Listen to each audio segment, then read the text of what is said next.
G'day folks. Well, it's time to look at this Furuno brand radar scanner. It's going to be interesting.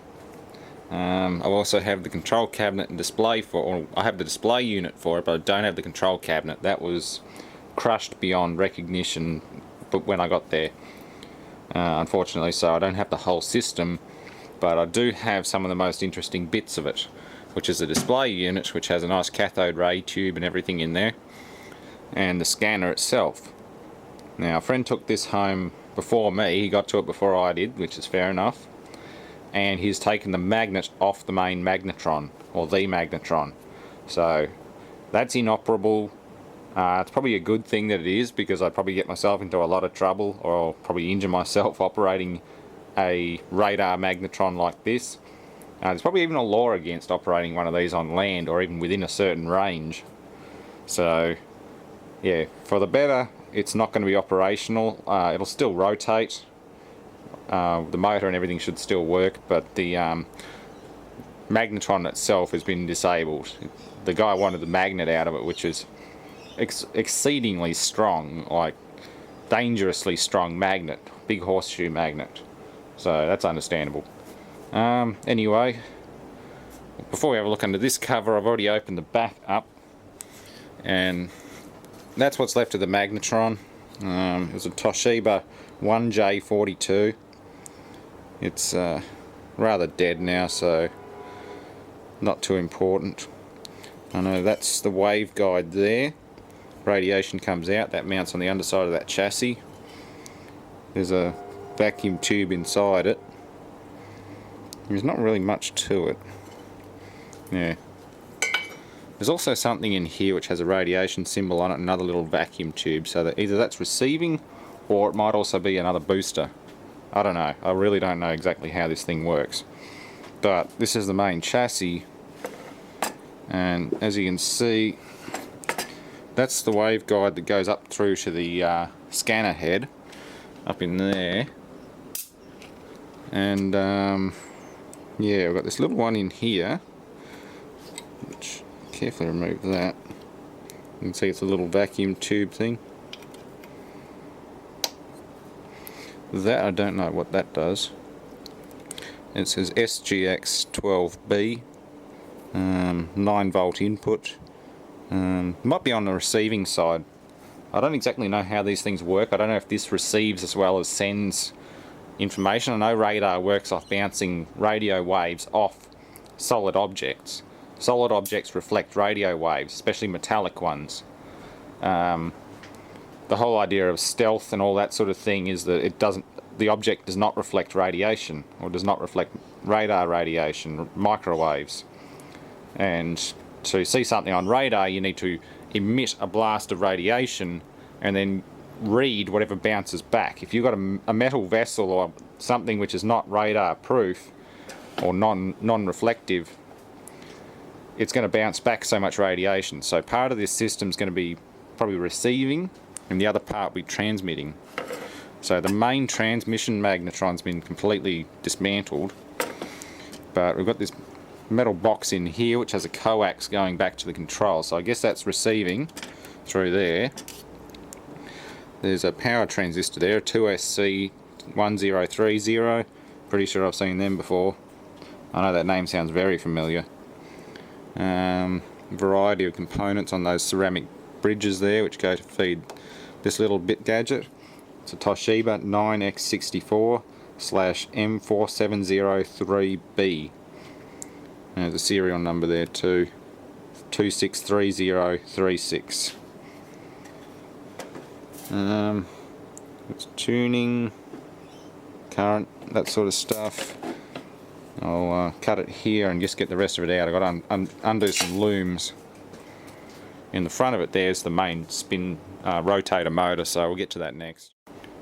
Okay, so there isn't an awful lot else in there once you remove the main chassis. You've got the loom coming in.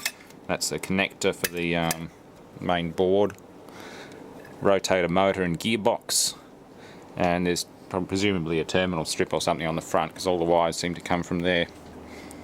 Yeah, you can see the magnetron waveguide and everything fairly clearly there. and that's receiving, I guess, because it's got the push and twist BNC connector on it. And on this side, that's where the magnetron used to live. It's a control board, fairly solid stuff. Some kind of coil. 0, 27 megahertz, 250, or mH, 27 mH, 250 mH. What's that? It's got. That's definitely a high tension supply. That's a big transformer. Yeah.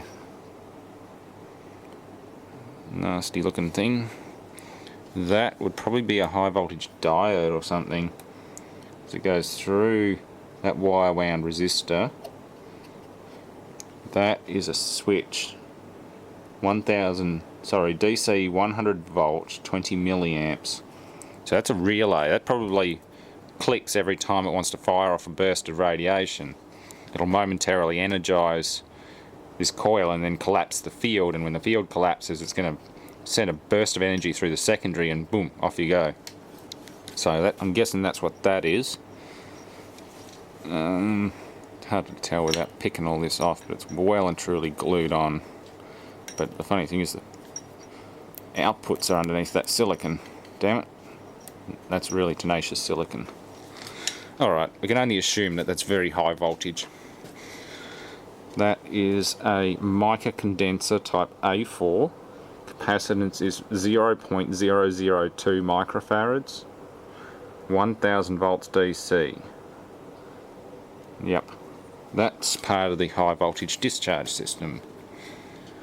It's got a ground lead and it's got a high tension lead going through that resistor. And that's high tension. It's going through there. That'd definitely be the diode then. No, it's not. It's low tension. Because it's going back to that relay. That relay won't switch high tension. This is all high tension. That'd be low tension. But the condenser is part of the discharge system, I suppose. Charge up and discharge. That's what a condenser does. Condenser's a fancy word for capacitor anyway, so yeah. And on top of here is a mica capacitor. 5,900 picofarads, plus or minus 3%. 1,500 volts DC. Pulse use is also clearly marked on it, so it's pulse only. It's a CM50S. Pretty seriously built stuff. And yeah, that's the waveguide, so that would have originally gone down here. Yeah, that'd fit down there. That'd push and twist onto that, what looks like a lamp bulb. And there'd be a big horseshoe magnet over the top of that. So, yeah. That's the guts of the beast. We'll get into the other side and just see what's on the other side. And then we'll see if we can put power to the motor and make it spin, just for the hell of it. Okay, so behind door number 2, we have what I thought. Termination blocks. And there's also a optical interpreter there, or whatever you want to call it. There's a lamp and an optical pickup on the on this board here underneath it, and as the head rotates, that must obviously count so many light passes. Obviously, the holes in the wheel expose the optical pickup to light from the little neon or whatever that is. And yeah, it's to do with counting, or RPM counting essentially, as that rotates. So yeah, that's all there. DC motor, commutator and everything looks respectable. Brushes look respectable. 2 wires, and they go up to there, 23 and 25. Hopefully it's 12 volts. I'll try and find some information on it. 6th, 1976. Yeah, it's fairly old. This whole thing is fairly old. I don't know where the date my friend saw was. He said he saw a date on it somewhere, 1980, but I haven't been able to find it. Unless that was a service date that someone just scribbled on it somewhere. Yeah, I don't know. He said something about 1980, but I think it's just a service date. I think this whole thing is from 74 because the tech in both of these matches. either way, radar's been around since World War II, so it's nothing new. It's just, this is just a common surface radar for a small vessel, like a 60 footer, 70 footer. Bigger maybe.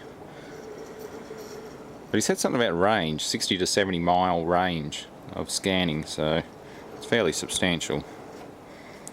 Either way, I guess the logical thing to do next is to connect some power to it and see if it still spins. Oh, of course, I wanted to open up the waveguide as well. I'm not going to take the top head off it yet, but I can see a grid of wires and things down there. And this front panel is fiberglass with what looks like punched metal grid. Some of the holes are very short, some of them are very long. So that will be to break up and evenly distribute the radiation as it comes through. Yeah. I don't want to destroy this, but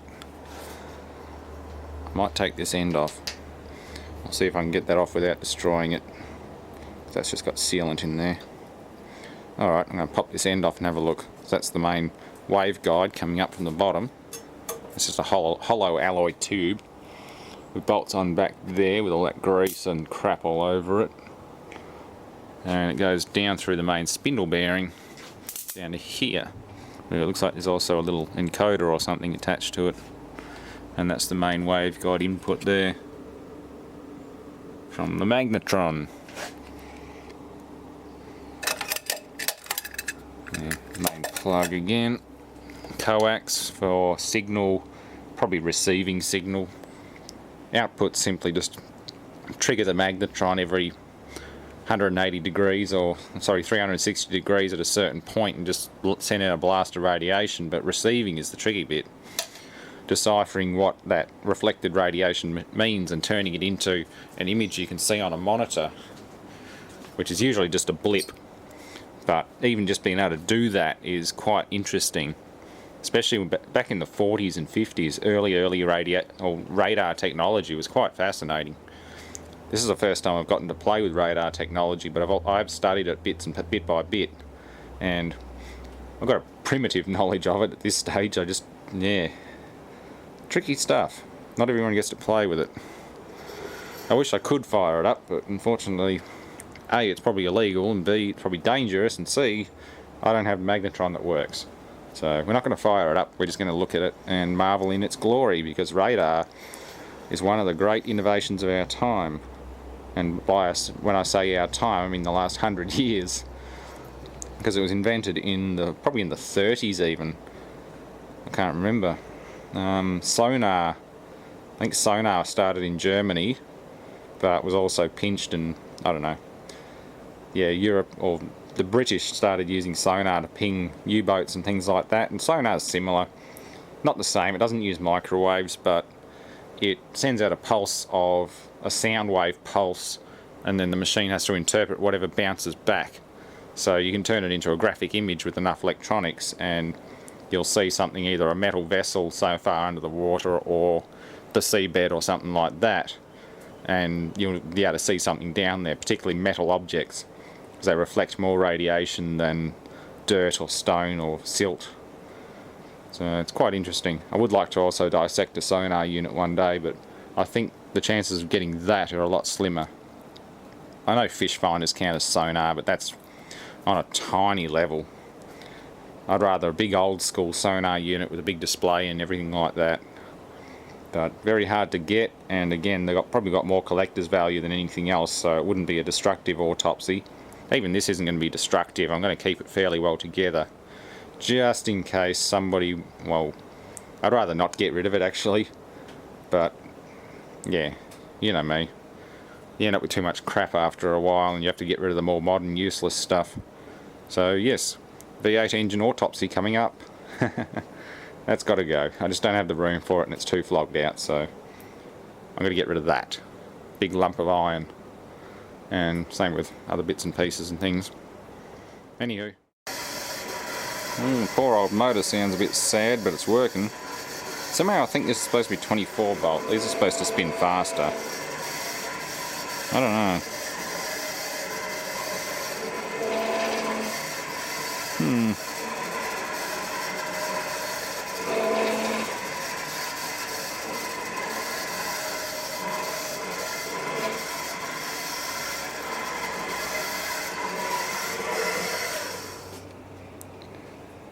Might be 24 volt. Well, I'll play with this one a bit later on. Probably tomorrow night or Friday, something like that. Still got to look at that control as well and the display. That'll be interesting. Anywho, thanks for watching.